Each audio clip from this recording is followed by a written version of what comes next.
Red Script Studio presents The Trauma That Binds series, Part 4, A Conversation with Sheila Brill, a segment of Living Vicariously. Please note that this episode of the Trauma That Binds series may contain mature subject matter that could be triggering for some audience listeners, so listener discretion is advised. Hello, Podcast Nation, and welcome back to Living Vicariously for another episode of the Trauma That Binds series. Today, we have the honor of hosting Sheila Brill, author of Can I Speak to Josephine, Please? Sheila's book shares her personal journey and the challenges of raising a child affected by a catastrophic brain injury. So just one moment while I get Sheila on the phone, and then she'll share her experiences and the life she shared with Josephine.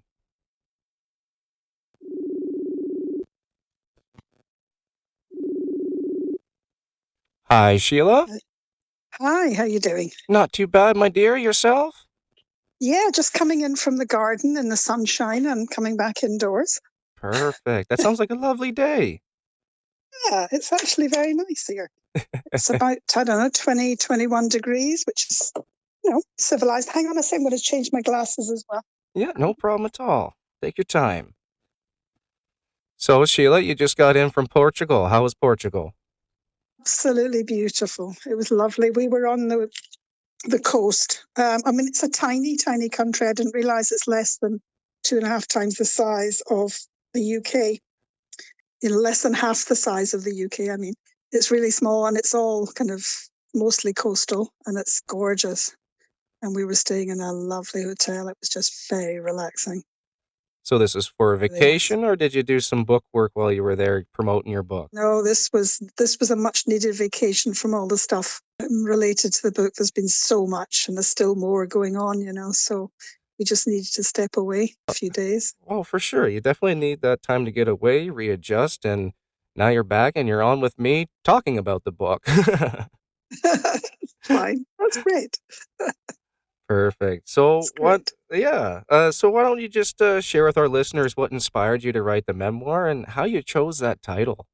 The memoir didn't start as a memoir. So my daughter Josephine passed away on the 15th of January 2017. And 2 or 3 months later, I started going to this group, which was a writing for well-being group. And it was just a sort of safe space.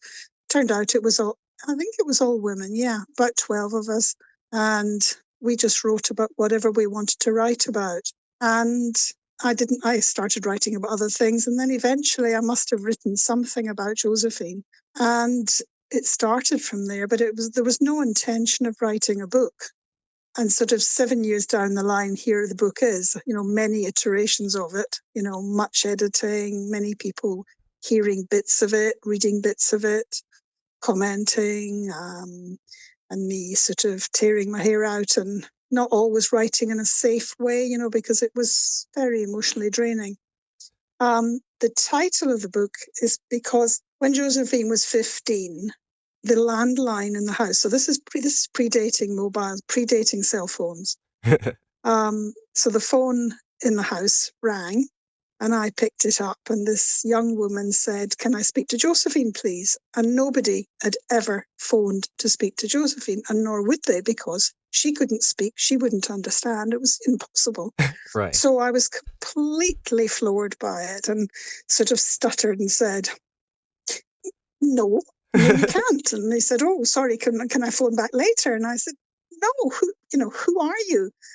And she said, "I'm phoning from Careers Guidance," which was a kind of organization that, helped young people into their careers. And nobody had told her that Josephine was profoundly disabled and that was never, ever going to happen. So it was pretty shocking for me to get that phone call. And as I wrote in the book, it also made me realize that nobody would ever phone to speak to Josephine for a social arrangement or anything. It would never happen. And, it just wasn't a normal situation. And so it felt like it kind of encapsulated her situation, really. And that's why I chose the title. That's beautiful, Sheila. I'm almost in tears hearing that. I love that. Now, Being as deeply emotional draining as you said it was, how did you navigate the process of writing the book and sharing your details with the readers? Well, I have a study which is next door to the kitchen, and I would sort of retreat in here to write. I did write pen to paper quite a bit, actually, which I felt helped connect me to the words more. The thing that I needed to learn, and I don't know if I ever really learned it, was how to conclude a writing session and go back into my life as it was then, rather than still living in the past as I came out of the room. So, the family, my husband and my son, both experienced me still in distress from thinking about things and reliving things as I wrote about them. So, my advice to anybody who's ever going to put any traumatic experience into writing is to have a way of coming to a stop when and then switching off and switching away from the process into your normal life, whatever that is, because otherwise it just kind of bleeds into everything. I did go to a writing club and we shared our writing with one another, and people were very generous with me. And I was actually able to read aloud to a group of 20 people. And it was hard, but I did it. And I think that was part of my transition, part of my way of becoming a writer, actually. And I found that very helpful. I also had a writing mentor. I was supposed to go to a writing retreat in Scotland, and I was very excited about going to this. And then it was cancelled because there weren't enough people interested. So I said to the two people who were leading it, please, will you come to my house and do it here? And they did. Wow, that And that was amazing. that Yeah, is yeah. amazing. Well, Wow. yeah. So we retreated into my study and all over the house, actually. And they helped me. They helped me formulate my words, think about what I was doing. Yeah. So that was part of the process. I think, again, my feelings about people embarking on something like this is it's not a solitary activity. Everybody around you is kind of part of it, and you need people to help you make a sense of your words, and people who are generous and people you're safe with. You've got to pick your people very carefully. Let's put it that way. Right, and bringing these trusted folks in were a big part of helping you cope and heal with this process of writing the book. Absolutely. Oh, that's perfect, and exactly like you said, we just need to just be mindful of who we pick and choose because sometimes, and I know in my own experiences that their true intentions aren't always obviously known at the start until later on, and it can just become a huge mess, right? It's a risky business. There's no question. It's a risky business. You need to be, above all, you need to be safe when you're doing this because you're putting yourself out there. I mean, I've put myself out there. I have said many very personal things about myself.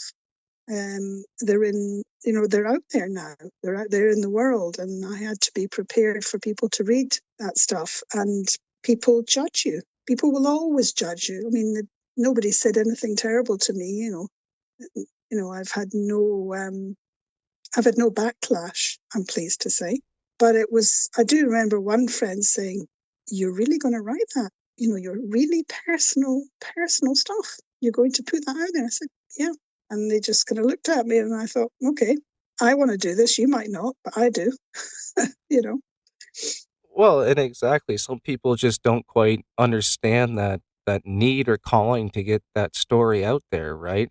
I mean, the funny thing is the first thing that people often say is, oh, that must have been cathartic. And I kind of want to punch them because it wasn't cathartic at the beginning at all. But people make that assumption. They think, oh, yeah, that must really help the person. No, it only, I don't know when it started to help. I'm not actually sure when it started to help. It's hard to say really, but it did not start that way. It wasn't intended that way. And I learned, so I used a particular guide to writing memoir. And the most important thing that I learned was to understand what things were really about, because sometimes I could recall an episode in Josephine's life and think, why do I remember that? Why is it important? Why is it important enough to go in the book? What's this really, really about? And every time I asked that question, if I couldn't find the answer, I had to keep writing it until I did, because the significance of things, and it's funny, the things we remember, that just the ordinary stuff. It's not always the extraordinary. Sometimes it's just the ordinary little things. But why are they important? Why do we remember them? And there's always a reason. There's always a significance, I find. Well, and you're absolutely right. I find it's a kind of a version of organized chaos theory. It's a bunch of chaos, but there's just a reason and a rhyme for it. Yes. I mean, there's one particularly shocking episode in the book where my daughter had a special hospital bed that had a program that rotated the mattress to stop pressure sores, and the mattress had a 30-degree turn. So it would be flat, and then you could set the program to last for 30 minutes or 60 minutes or whatever. And then it rotated to one side slightly by 30 degrees. And then it rotated back to the middle and then back to the other side. So, but she didn't slide off the mattress, but it allowed her to shift her weight in a way that stopped the pressure sores happening. Right. And the bed had bed sides to stop her falling out. And they were bars. It looked like wood, but it was actually something else altogether, which I can tell you about. And the bar had a space, the two bars had a space between them, and it was a very small space. And we had a CCTV over her bed so we could see her during the night, because she had seizures and things.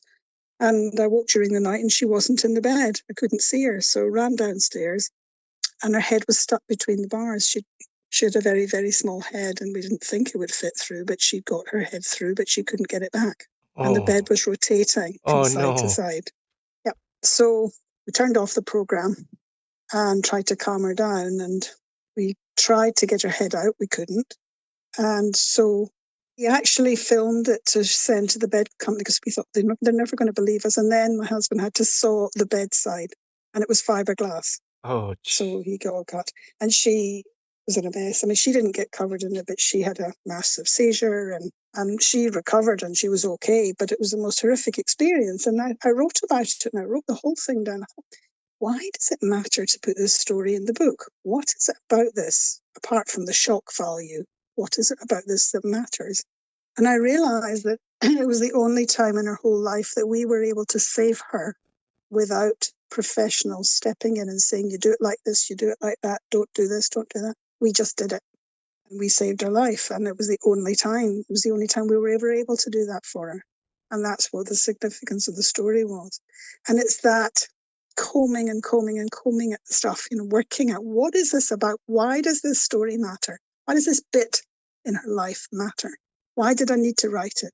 And that was the reason. wow. Sheila, that is I honestly have no words for that. That's Exactly. You can't yeah, follow that right? one. No, that's Yeah. whew. But the significance of it is, it's that thing that, there were many things. There was one chapter that I was advised not to put in, and I still am cheesed off about it because it was a funny chapter. Okay.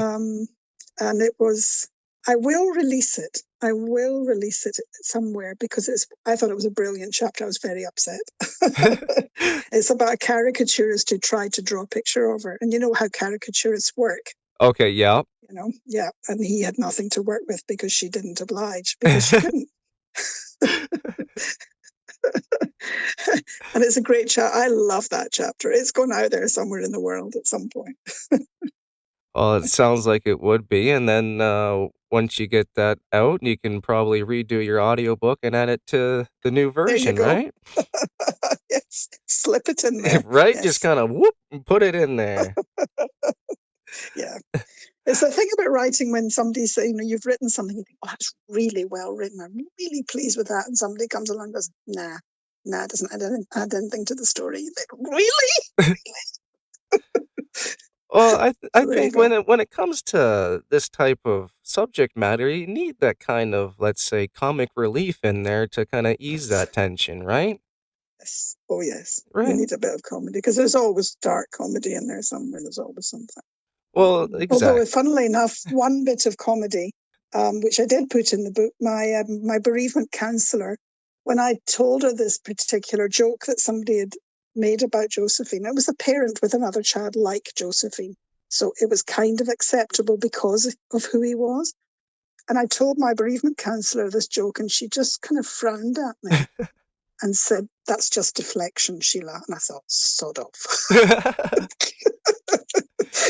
I don't care if it's deflection, it's funny. Well, right, and like sometimes you have those therapists or counselors that are like that, and then you have the ones that are complete opposite. But like, well, if the dark humor and stuff works for you to help cope, then that's great. But maybe we try Yeah, work on getting a healthier coping mechanism type thing, and they'll actually work with yeah, you, right? yeah, yeah. That's fair. So, Yeah. but yeah, so within the book, a very, very traumatic and hard story there, but also a very good message of hope, strength, and resilience. Now, when you were going through the writing this book, how did you and your family find the moments to keep on facing these challenges and push through to complete the book? By the time I was writing it properly, I think it was probably, I don't know, 2 or 3 years after Josephina died. And I wasn't really sharing it with them. I mean, they were getting, when I say I wasn't sharing, I wasn't explicitly sharing it, but I was coming out of my study in a bit of a state, in a bit of a mess.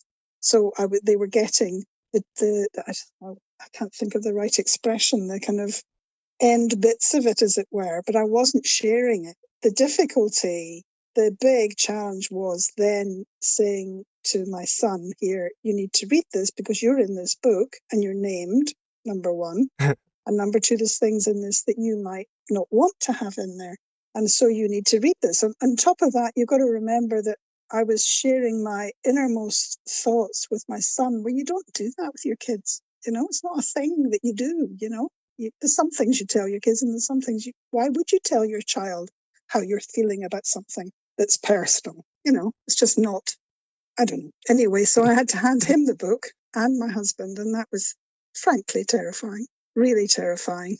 So my son read the book and said a number of things. He told me how proud he was of me. He also said he wished he'd known a lot of the stuff when Josephine was alive. He said, "There was so much I didn't know. Why didn't you tell me?" And there were little things that he did as a small child that were kind of unkind things, but he was only a wee boy. And, that's what kids do with their siblings. They get irritated if they get too much attention, that sort of thing. Right. And he said, "I feel so guilty. I feel so terrible." And I said, "Look, I'll take these things out of the book. They don't need to go in there." And he looked at me and he said, "No," he said, "you can't take them out. They happened. So that's the way it was." Okay. And then my husband read it, and he was shocked in places. There was stuff he didn't know. There was stuff I said about his mother. I was very honest. And he said, "Yeah," he said, "everything you said was true. It's the way she was. It was just the way it was. But I was quite, I was really pretty honest. I didn't hold back. Let's put it that way. Right. So that was quite a thing for them. That was the hardest thing for me, to give the book to them and say, "Here, what do you think?" And then I gave it to my cousin Miriam Margulies, who then took the book away, read it, cried over it, laughed over it, and then wrote a beautiful foreword for it, Right. Yes, I and then did read recorded that. that. Yeah, I mean, that was just amazing. And she recorded it as well for the audiobook, which of course was fabulous. Oh, did she record that Um, bit for it as well? yes, it's in Oh, the okay. audiobook, and her voice and her Oh, beautiful tones. Oh yeah, well, yeah, I it's just heard your fabulous. voice, my dear, and again, it was very passionate and lovely. Yeah, yeah. Well, I mean, if you look at my website, there's her forward is there Right, with her yes. reading it, and there's some footage to go with it. Yeah. The process of reading the audio for the audiobook. Wow. Oh God. Where do I even start? Oh my Right? God.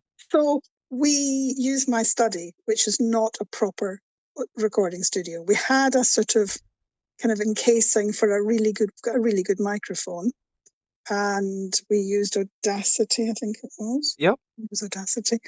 So it's 9 hours of narration, but I don't know how many hours of work in total, 40 hours maybe, I don't know. You know all about this stuff, don't you? Yes, yeah, yeah. Well, and that's why I posted that one thing you commented on, because that's one of the things I like to explain to the clients who are looking to get an audiobook done. Because when they choose a per finished hour rate, they see is that bottom number. They don't have it break down and understand the work that goes into it. So I find breaking it down builds that rapport. But yeah, you're right. My first audiobook was a complete reality check to how excruciating narrating can be. Oh, it's incredible. I mean, and if you're in a professional studio, you don't have a truck driving past. We live in a corner of two roads, so you'd have cars starting up, driving off. The doorbell would ring, all sorts of things. So all that sort of thing. And then, of course, we have what we call a Velux window, which is a window in the roof Right. above in my study. So Okay. when it decided to start raining, that was the end of Oh. recording. Oh no.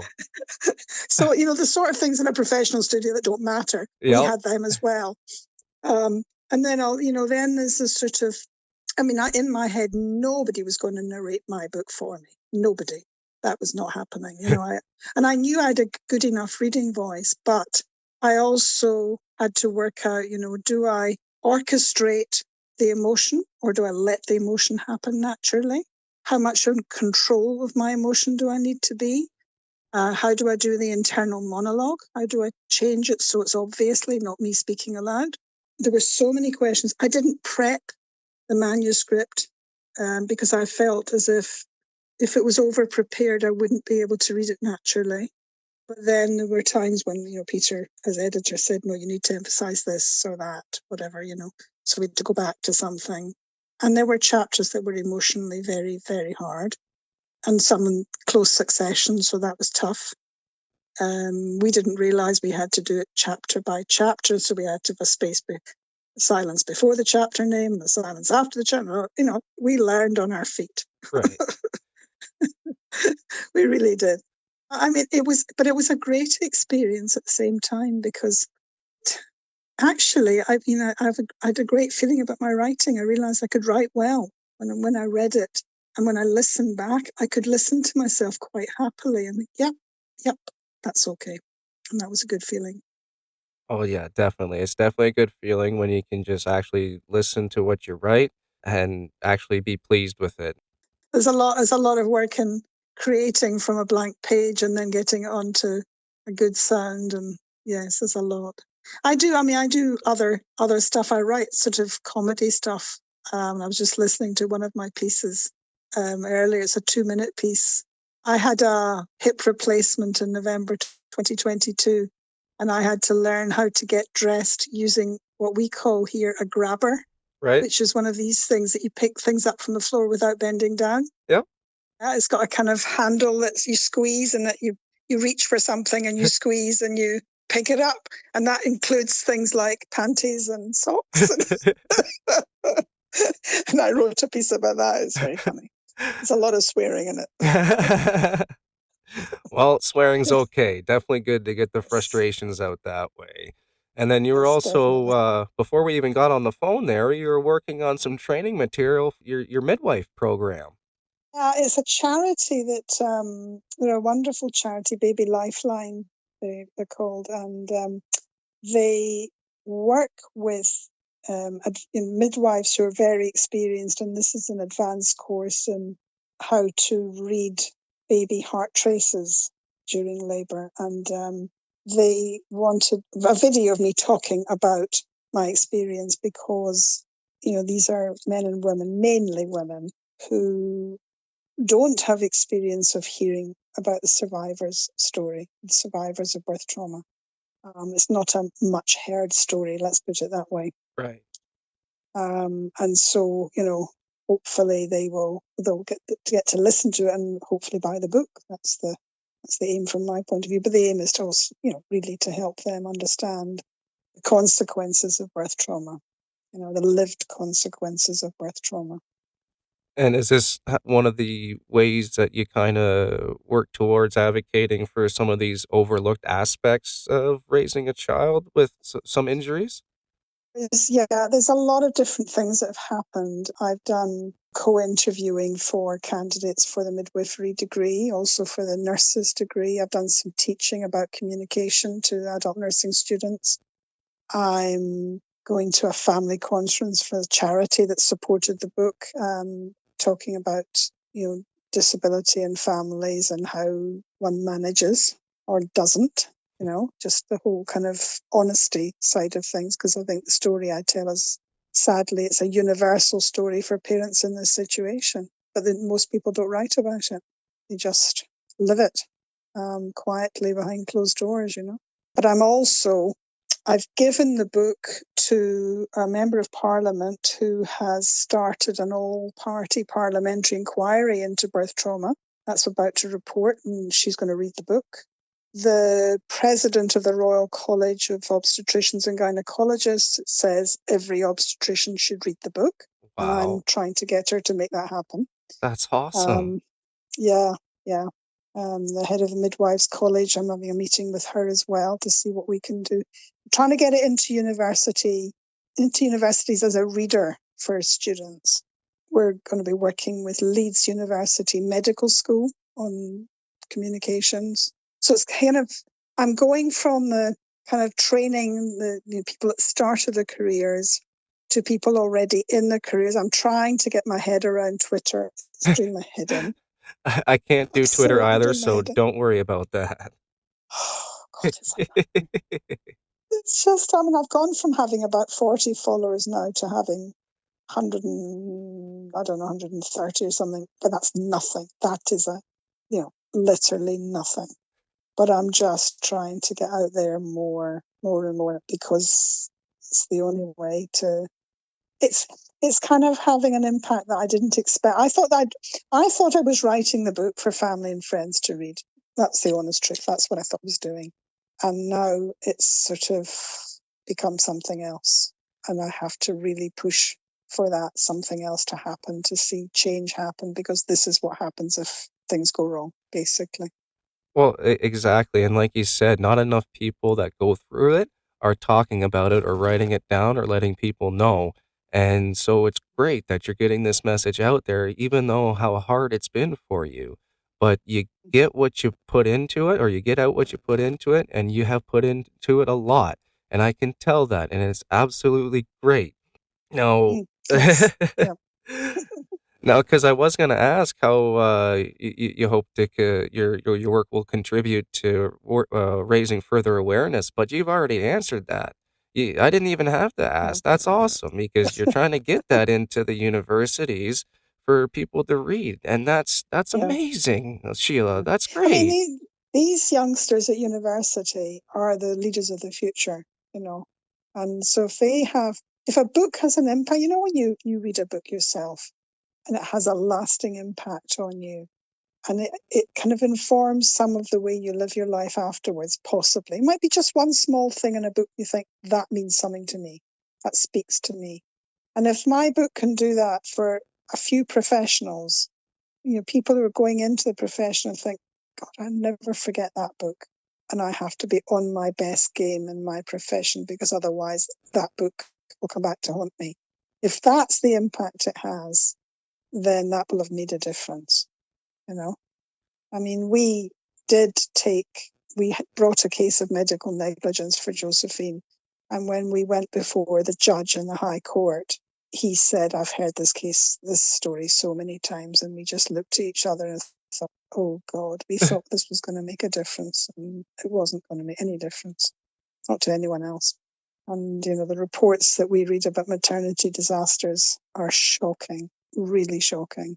And the people covering up for things they've done wrong, and management not being accountable. It's just unbelievably awful. We didn't realize it was that bad until we started.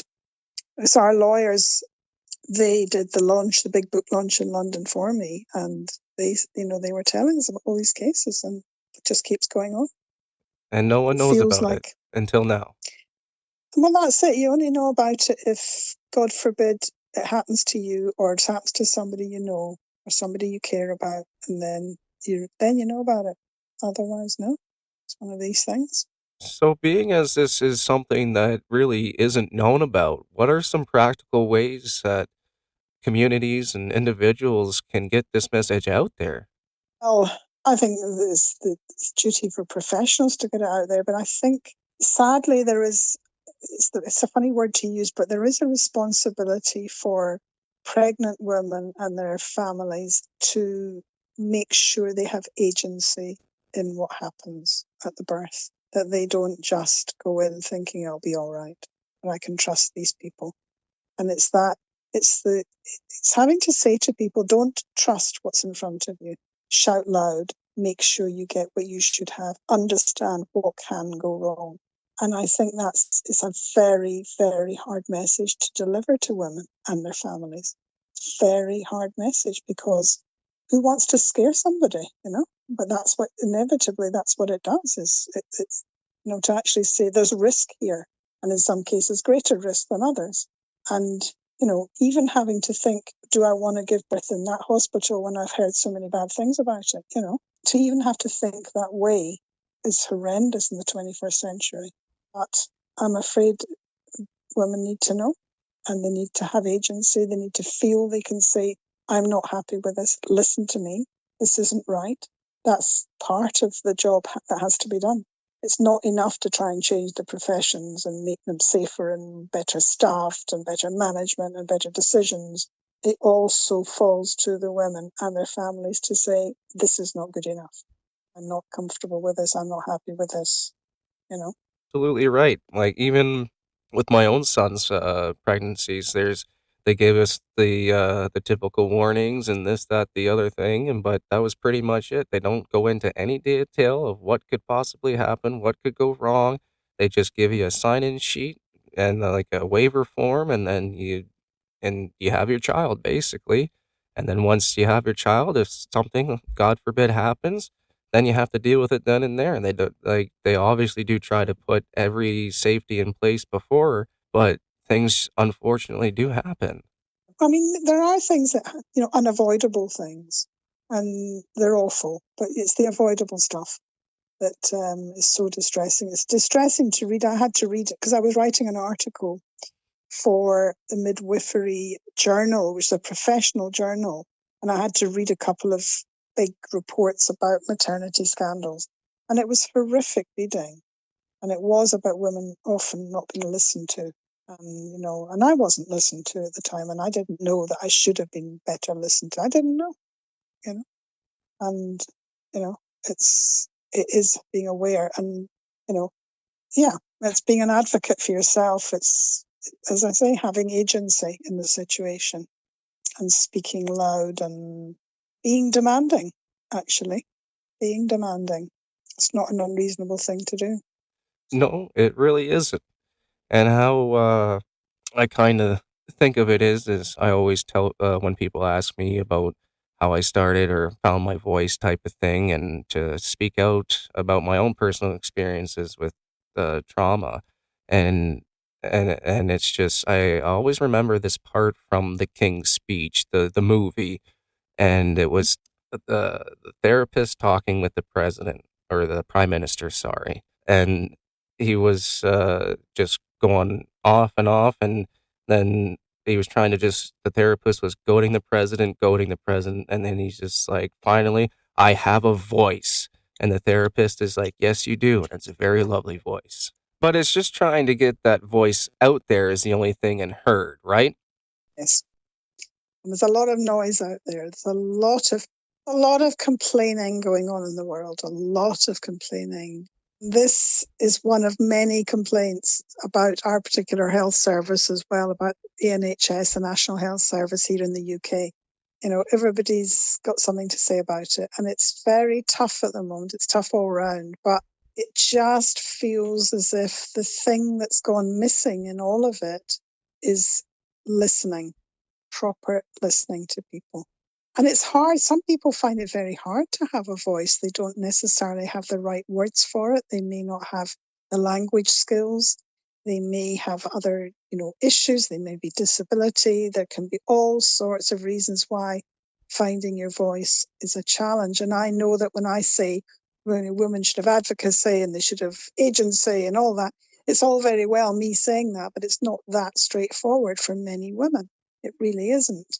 And so it's the duty of the professionals to really listen and to hear what's being said and act on what's being said feels really important. You're absolutely right. That definitely is important. And you're right. You can only say so much and advocate, but it's one thing to say it and it's another to do it, right? Yes, it's not easy. No. And of course, in the face of professionals, but it's quite funny. I was at an event at the university here, and it was looking at qualifications for what we call district nurses. These are nurses in the community. And we were in a room, there were several of us sitting around huge tables in this room, but there were also people online. And this woman appeared online and she was wearing a district nurse's uniform, which was a navy blue uniform with a kind of very thin white stripe on the kind of down the arm. And as soon as I saw this woman on the screen, and she had a particularly kind of nice face as well, a sort of comforting face. But as soon as I saw that uniform, I kind of could feel myself inwardly thinking, oh, I can trust you. There was just something about that. It was the sort of person that rings your doorbell and comes in with a bag of things to make you feel better, and they're really nice to you. There was just that whole aura about her, and it was the uniform. And I just thought, wow, the impact. And so if I feel that way looking at this woman on screen in this particular context as well, for some people, seeing a person in a particular uniform might make them feel safe, might make them feel intimidated. I can't say anything to this person. I can't say to this person, listen to me, you're not listening to me. That's a big deal. The way somebody appears to you. The appearance of someone can be either intimidating or it could be comforting. And I know, like, especially with, let's say, policing, their uniforms are all the same, but it just depends on the person inside them, right? Yep. Or what they're called bobbies over there, right? Well, not really. They're Not called other anymore. things, not nice things. No. That's more of an old-fashioned expression. Oh, that's good stuff. So finally, we're kind of getting close to our end of the session here, Sheila. I'm kind of sad to say it's been wonderful talking with you. So how about you let our listeners know where we can find some more information about you and your book, Can I Speak to Josephine, Please? Well, the book is available online. So, and in fact, I think I've made one or two sales in Canada already. So it's available on Amazon, and it's available as a paperback. Can I Speak to Josephine, Please is the way to find it. It's available as a paperback, it's available as an ebook, and it's available as an audiobook, either through Amazon or there's many, many other distributors that have the audiobook available. Kobo, Apple, you name it, people I've never heard of are selling it as an audiobook. I also have a website, which is www.resilient-books.co.uk. And there's a lot of stuff on there, some stuff that I've written that's been put out in the media. There's some reviews on there. There's a recording of Miriam Margolyes reading some of her foreword with some images of Josephine. There's quite a lot there, really. And I should be adding more to it. Perfect. That's great. I'm glad you've got so much to get our listeners to get to your book there. You got your website, you got your book on basically every single platform you can, and that's great. And for our listeners, it's like she said, it's available on Audible. It's very lovely. You get a copy. Please. You'll support Sheila, you'll support Josephine in a huge way. And as you just heard, you'll support the university students as well so we can get that information out there. Thank you. That's lovely. Perfect. I love it. So Sheila, thank you so much for coming on today. I know we had some schedule to work out, especially getting back from Portugal there. But yeah, no, this has been great. I needed this. I'm sure you needed this as well to get this information out there for folks. So now I can work on now I can work on editing and get it out and published for you. so that way we can get your message and Josephine out there to the rest of the world. Thank you. That's lovely. Oh, you're very That's welcome, great. Sheila. Thank you so much, and we'll talk to you soon, okay? And that was the very lovely Sheila Brill, everybody. Be sure to check out Sheila's book, Can I Speak to Josephine, Please? For a raw and honest portrayal of trauma, resilience, and the power of personal storytelling, Sheila's book surely hits the mark. This has been the Trauma That Binds series, a conversation with Sheila Brill, a segment of Living Vicariously. Production copyright 2024 by Tim Douglas of Red Script Studios. For updates on studio productions, follow us on Facebook, or if you have a story you would like shared, contact us through email at redscriptstudios@gmail.com. We'd love to connect. Until next time.